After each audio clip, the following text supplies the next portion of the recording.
Excuses are the mind's most deceptive form of comfort. They're not mistakes, not slips, and not harmless thoughts. They are engineered escape routes, mental backdoors the mind creates whenever discipline feels demanding or responsibility feels heavy. When you choose an excuse, you're not choosing relief, you're choosing retreat, and every retreat weakens your internal command system. You must understand the psychology at work. The human mind is built for survival, not excellence. Its default programming is to avoid pain, avoid effort, avoid discomfort, and conserve energy. Discipline, focus, commitment, these are not natural states. They are trained, developed, earned. But excuses? Those flow automatically. They require no training, no strength, no strategy. That's why they feel so easy, so justified, so believable. Excuses don't appear as weakness, they appear as logic. I'm tired. I don't have time. I'm not ready yet. I'll start tomorrow. These are not reasons, these are exits. And the moment you take them, you reinforce the idea that your emotions have authority over your actions. Excuses do not solve problems. They protect your limitations. They defend your comfort zone. They keep you aligned with your current identity, even if that identity is harming you. When you make an excuse, you reinforce the belief that you are someone who avoids challenge, delays responsibility, and negotiates with your own standards. You teach your mind that backing down is acceptable. The true cost of excuses is identity damage, not the lost time, not the missed opportunity. Those are symptoms. The real injury happens internally. Every time you choose an excuse, you're casting a vote for a weaker version of yourself. You're shaping a self-image built on avoidance, and identity governs behavior. What you repeatedly do becomes who you believe you are. Excuses also destroy momentum. Progress requires continuity. When you break your flow, even once, you disrupt your rhythm. The mind loves patterns. When you create a pattern of showing up, it becomes easier to continue. But when you create a pattern of retreat, it becomes harder to act. Excuses feed inconsistency, and inconsistency is the enemy of mastery.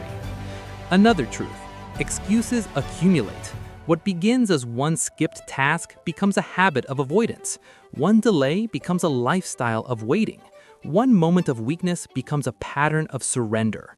Excuses multiply because the mind remembers the shortcuts you took.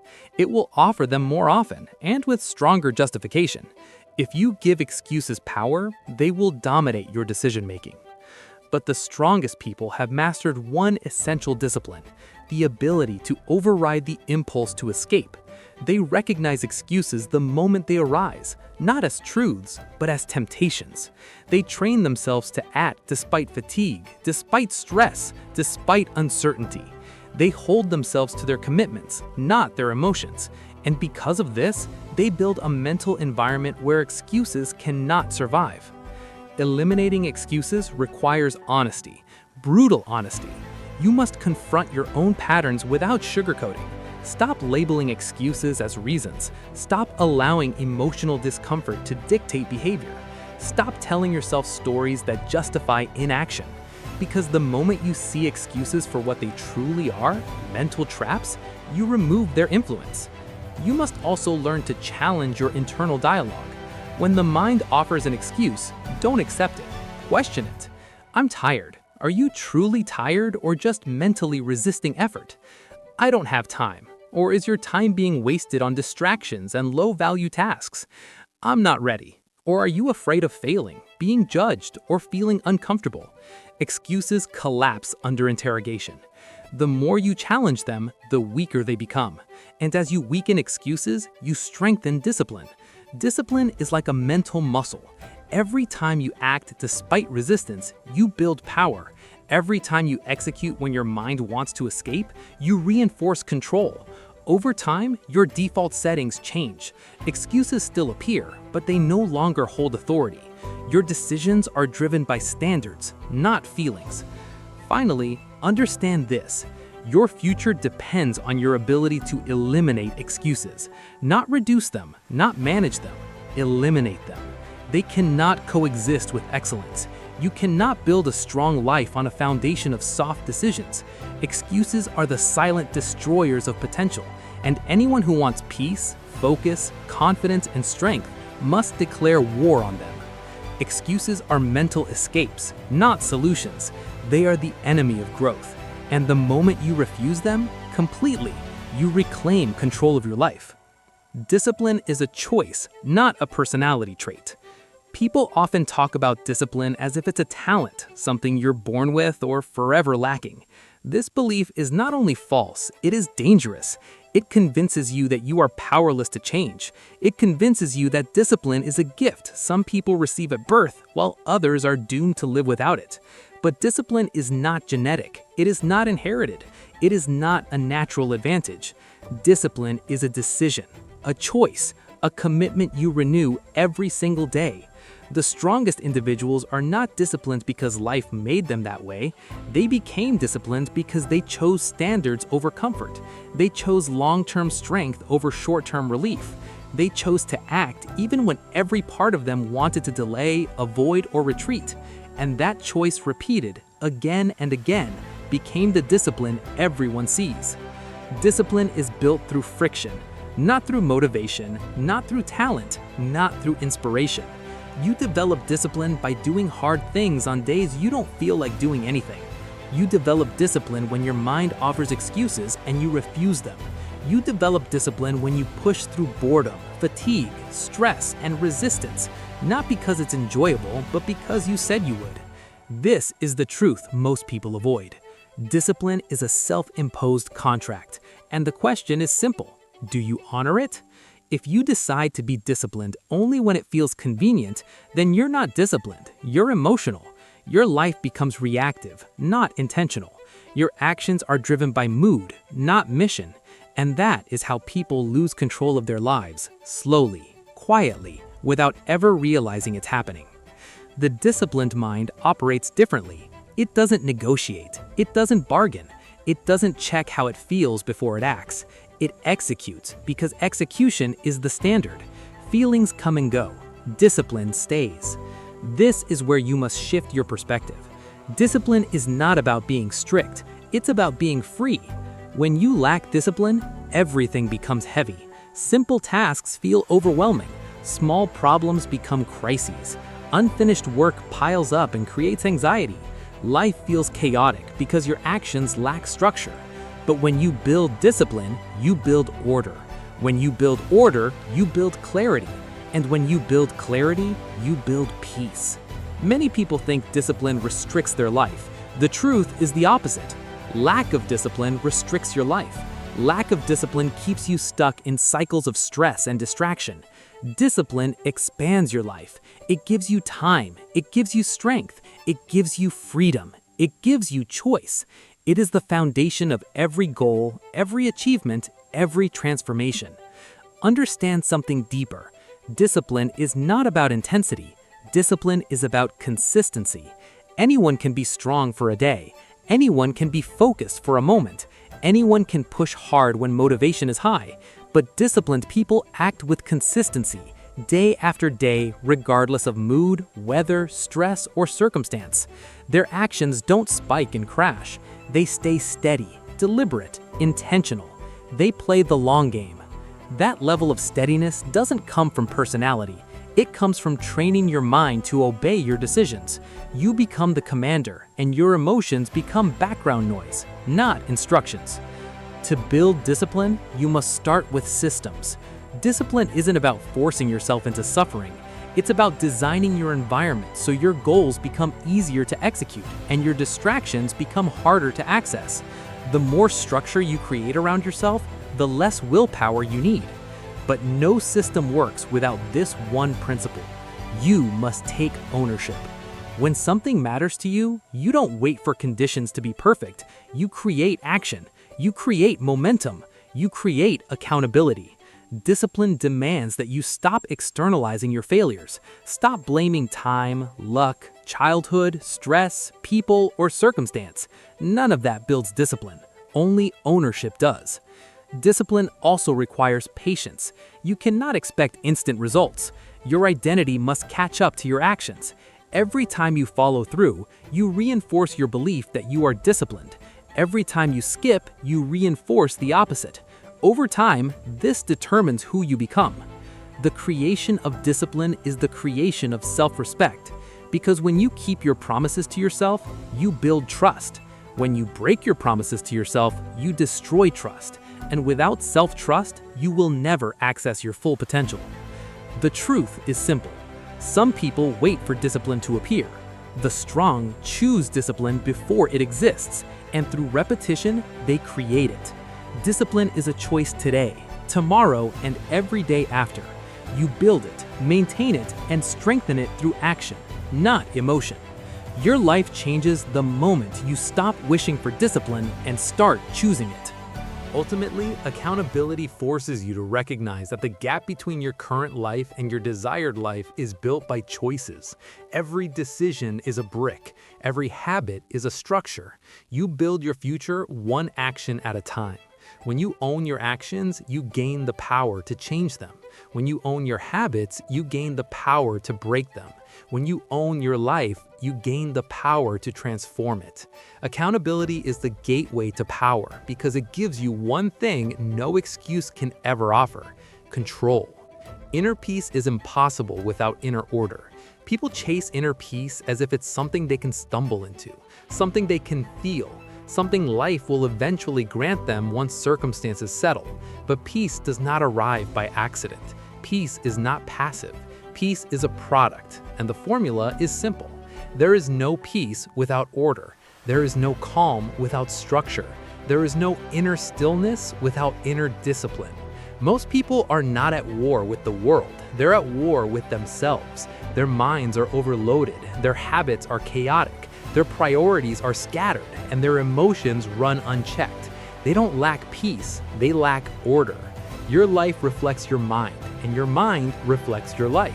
Cluttered environment equals cluttered thoughts. Unstructured days equal unstable emotions. Undefined priorities equal constant stress. Unresolved issues equal mental noise. This is why peace feels distant. It's not because you're weak, it's because your life has no internal architecture. Peace requires a foundation. Without it, your mind becomes a battlefield. Order reduces mental noise. Internal noise is the invisible weight you carry. It's the tension of unmade decisions, unfinished tasks, unresolved conflicts, inconsistent routines, and neglected responsibilities. This noise drains energy and fractures attention. You may feel anxious without knowing why. You may feel restless without understanding the source. Inner noise is not emotional, it's structural. Your mind cannot relax when it is constantly tracking loose ends. It cannot focus when everything feels urgent. It cannot calm down when your life is disorganized. Peace isn't created by meditation, vacations, or short moments of silence. Peace is created when your mind no longer feels threatened by disorder. Order brings predictability, and predictability brings calm. Humans crave stability, not monotony, stability. When your habits, schedule, and responsibilities are predictable, your nervous system relaxes. You stop operating in survival mode. Your brain stops anticipating danger. Your emotions stabilize. But when you live without order, you create unpredictability. You wake up without a plan. You start the day reactive. You let circumstances control your direction. You bounce from one distraction to another. Chaos becomes your baseline. And chaos destroys peace. Emotional regulation comes from structure, not suppression. Many people think peace requires controlling emotions directly, but emotions are not the first layer. They are the result of deeper layers: routine, organization, clarity, and discipline. When your life lacks structure, emotions become volatile. You react impulsively. You feel overwhelmed. You lose control, not because you're emotional, but because your world has no framework. When order exists, emotions have less space to dominate. When your day is structured, stress loses power. When your environment is clean, your mind breathes. When your tasks are organized, anxiety disappears. Peace grows where chaos dies. Clarity is peace. Peace is not the absence of problems. Peace is the presence of clarity. Clarity about what matters. Clarity about what doesn't matter. clarity about what you must do next. Without clarity, you live in confusion. You hesitate, procrastinate, overthink, and spiral. But clarity comes from order, defining priorities, setting standards, and knowing your direction. Inner peace begins when you stop trying to do everything and start doing the right things. Boundaries create peace. You cannot have inner peace when you allow everyone and everything to access your mind at all times. Boundaries are not walls, they are filters. They protect your focus, your time, your energy, and your mental space. Without boundaries, every noise becomes your problem. Every distraction becomes your responsibility. Every request becomes an obligation. Every opinion becomes pressure. With boundaries, you choose what enters your mental world. You protect your peace because you value it. You defend your energy because it is limited. And without boundaries, you are not peaceful, you are exposed. Routines anchor your mind. Chaos breeds anxiety. Routine breeds calm. You don't need a complicated schedule, you need consistency. Simple routines create internal stability, a consistent wake-up time, a morning rhythm, dedicated work hours, organized spaces, defined priorities, an evening wind-down practice. These anchors tell your brain you are safe, you are grounded, you are in control, and peace grows from that message. Removing clutter, physical and mental. Peace is not only about what you add, it's about what you remove. Remove the physical clutter that distracts your senses. Remove the digital clutter that fragments your attention. Remove the emotional clutter that drains your spirit. Remove the social clutter that disrupts your focus. Every unnecessary thing in your life is noise. Every piece of noise is an obstacle to peace. Discipline creates peace. This is the part most people don't understand. Peace is a byproduct of discipline because discipline creates order. Order creates clarity. Clarity creates control. When you live with discipline, you stop being pulled by impulses. You stop being overwhelmed by randomness. You stop being shaken by everything that happens around you. You move through life with stability. Most people want peace without discipline, but the two cannot be separated. There is no calm in a life ruled by impulse. There is no focus in a life ruled by chaos. There is no peace in a life without order. If you want inner peace, you must build inner order. If you want inner order, you must build structure. If you want structure, you must build discipline. Peace is earned, built, constructed, maintained, and it begins with one decision. Create order, and peace will follow.